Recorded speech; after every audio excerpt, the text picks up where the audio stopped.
Food System Adaptations in Changing Environments Africa, in collaboration with the Ministry of Environment, Climate Change and Natural Resources, have on Wednesday conducted a one-day symposium at the Sadaura Kareva Jawara Conference Center in Bijilo. The first project looks into the agricultural sector of the Gambia, which is predominantly rain-fed and vulnerable to climate impacts, significantly exposing the rural poor who heavily depend on it for their livelihoods to lagging productivity, food insecurity, poverty, malnutrition, and health-related effects. At the opening of the symposium, a representative of the Medical Research Council said the one-day symposium will help in dissemination the outcome of their work. The collaboration of the Ministry of Environment, MRC Unit the Gambia is pleased to host this session, one-day symposium, where the outcome of this very important project, Food Systems Adaptation in Changing Environment Face Africa, would be reported back to stakeholders, to policymakers, and again, the next steps.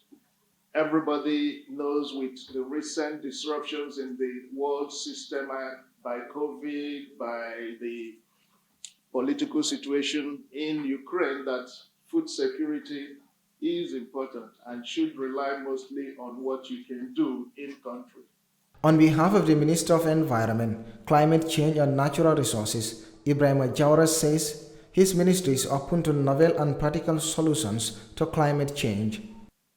The current NDC of the Gambia requires an investment of $316 million for mitigation and adaptation measures over a period of 25 years, whilst the LTS is costed at $4 billion up to 2050. In the greater scheme of things, these figures are pretty negligible. Distinguished guests, MECA is open to novel and practical solutions for climate change, for climate change adaptation, especially in the area of food systems. We are ready to create and enhance positive and sincere partnerships with national and international bodies, knowing the dynamics involved in environmental management and climate change. Indeed, it is a pleasure to acknowledge that the FACE Africa project, as envisaged, is a sustainable part of that solution.